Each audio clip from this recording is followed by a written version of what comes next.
Bonjour à tous, alors aujourd'hui nous allons faire la création numéro 9 dans le compte à rebours avant les fêtes de fin d'année. Donc cette fois-ci ce sera une petite boîte que j'ai faite l'année dernière avec du papier malheureusement qui ne font plus, qui est superbe. J'en ai encore des tonnes. Du coup je vais faire avec du papier actuel et donc j'ai pris le papier de la ferme festive que j'aime beaucoup. Et avec, pour faire cette pochette, il vous faut donc l'Insta Pochette Stampin' Up ou la gift bag punchboard de Wear Memory Keepers, puisque c'est exactement la même chose. Alors pour ce faire, j'ai pris un papier qui fait donc, ici vous avez les instructions, donc en longueur pour faire une taille S, c'est ce que je vais faire, parce que vous pouvez faire du S, du M ou du L. Ce qui peut varier, c'est donc la largeur de la boîte, celle-ci. Le côté ne varie pas, il est toujours à 5 cm et la longueur aussi peut varier en fonction de la taille de votre papier qui peut être compris, là ils le disent bien, entre 10 cm et 30 et demi. Vraiment ça vous fait des gros sacs à 30 et demi. Et donc du coup là moi j'ai pris pour la S donc 25,4 sur 16 cm. Alors ce que l'on fait, on démarre par forcément ici la start line et on va insérer tout en veillant bien à ce que ça arrive bien, que ça bute bien contre la démarcation. On perfore une première fois. Donc ici, on va faire le côté du sac. Donc en diagonale et en appuyant sur le side 2. Deuxième côté. On va aligner cette ligne de marquage de la side 2 et on va faire notre perforation, cette fois-ci à S pour être devant la boîte.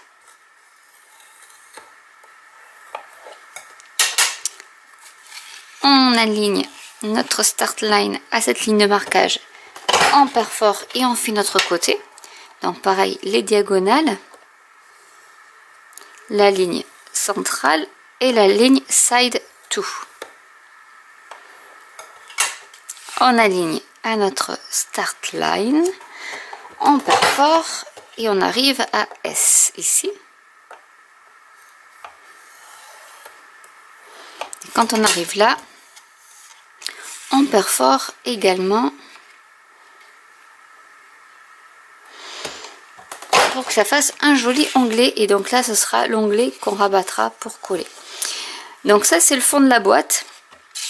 Ce que j'ai oublié de vous faire aussi, qu'il faut faire, c'est la ligne ici à l'horizontale. Donc c'est pas grave, on va le faire là. Il faut marquer ici aussi pour que nos onglets soient bien à l'horizontale. Donc ça c'est pas bien grave si on le fait à la fin, mais autant le faire tout en même temps. Voilà, comme ça là j'ai mes onglets aussi qui sont plié. Alors une petite chose de cette punchboard, je vais pas le faire là parce que je ne veux pas le faire, mais vous avez ici une reverse punch. En fait c'est pour faire des trous lorsque vous voulez enfiler du ruban sur vos boîtes.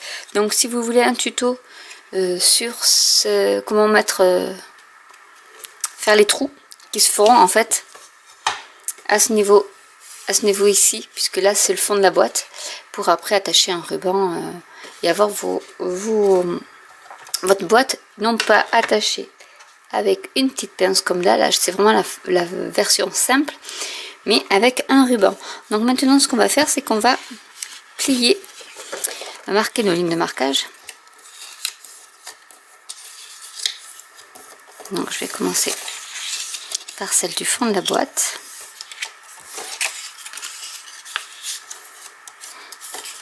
Avec l'onglet.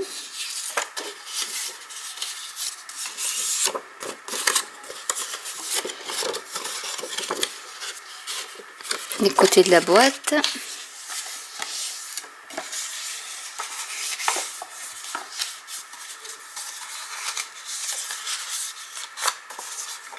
Et ici aussi, juste un petit peu sur les côtés.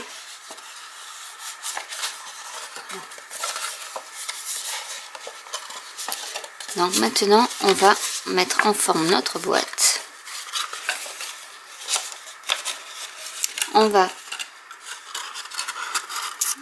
Je vais biaiser un peu ce côté, histoire que ce soit plus joli. Ce qu'on va faire, c'est qu'on va plier cet onglet ici, comme ceci, déjà. Donc je vais prendre ma colle. Après, si vous vouliez faire la boîte rouge, il n'y a pas de souci, vous pouvez la faire rouge. Donc on va coller ici l'onglet. Donc normalement, si ça fonctionne bien, en rabattant ici et ici, ça doit être d'équerre. Donc en fait, il n'y a qu'à plier et aligner et ça se fait tout seul.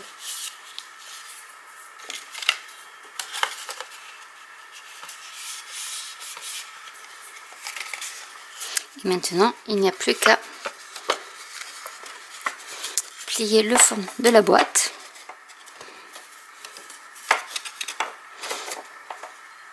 Donc je vais mettre un petit peu de colle par ici pour que ça colle ici. Après c'est la colle blanche, donc du coup ça n'a pas collé tout de suite, donc j'ai un peu de temps pour coller tous mes onglets. Je vais mettre celui-ci par ici.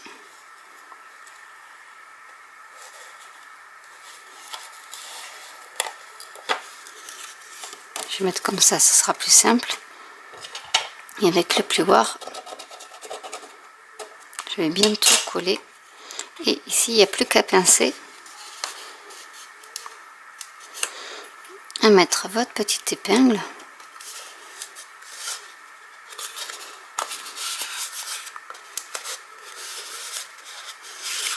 Et votre boîte est prête. Donc vraiment, c'est très très simple. Très simple à faire. Voilà. Donc maintenant, on va quand même un peu la décorer. Donc j'ai découpé quelques petites choses, mais je voulais voir ce qui allait aller avec. Je pense que, bon là c'est Calico Coquelicot avec les Stampin' Blend. J'ai pris 2 sets de tampons. J'ai pris ce set de tampons là, qui en fait vous tamponne toute cette plage là de tampons. Alors, je vais vous montrer. Ce n'est qu'un seul bloc. Il est bien pratique. Comme ça vous tamponnez tout en même temps. Et ensuite vous avez le die assorti qui est un seul panneau aussi. Donc vous tamponnez, vous avez les die, ça vous découpe tout en même temps. Donc du coup j'ai pris donc ça s'appelle étiquette de fête. Et j'ai pris le set de tampons Bring on the Present qui est en anglais. Il n'est pas en français celui-là, mais j'aime beaucoup ce nœud. Et je mets bien le tag, donc voilà, c'est ce nœud là que j'ai colorisé avec les Stampin' Blend Calico Coquelicot et avec la matrice de découpe j'ai découpé. Et j'avais fait un essai aussi avec un nœud du même set de tampons qui est en rouge cerise carmin je crois. Voilà, qui se met comme ça aussi. Donc je vais voir lequel est le mieux. Et du coup j'ai découpé quelques petites étiquettes aussi que je pourrais rajouter si j'en ai envie.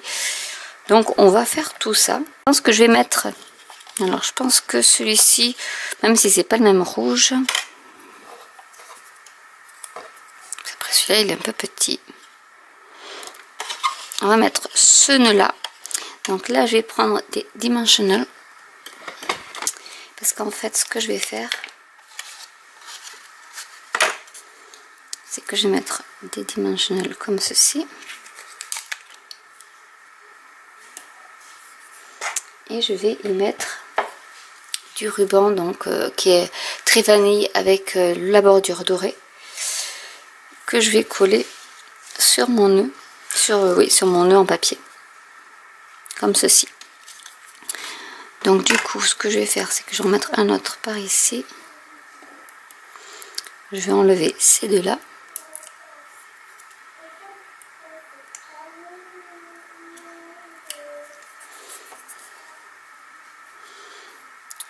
Je vais faire une petite boucle.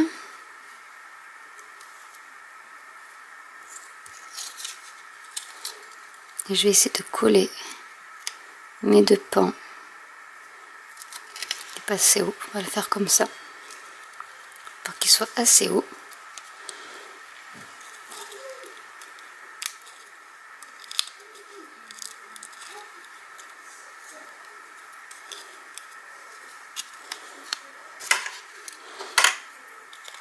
Je vais coller mon petit nœud comme ceci.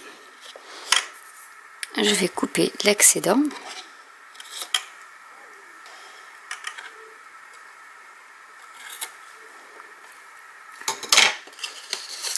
Hop là, voilà ce que ça donne.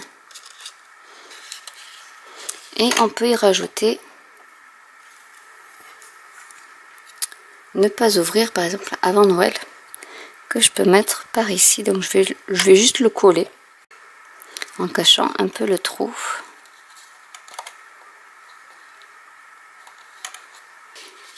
Et voilà une boîte surprise, rapide à faire, très simple à faire. Donc voilà, j'espère que cette vidéo vous aura plu.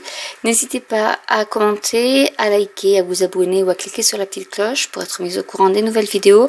N'hésitez pas à me dire en commentaire si vous voulez que je vous fasse la petite boîte avec le ruban. Donc comment réaliser les trous avec l'insta pochette donc de chez Stampin' Up. Voilà, à ce niveau là on fait. Donc je vous dis à très bientôt pour une nouvelle vidéo. Bye.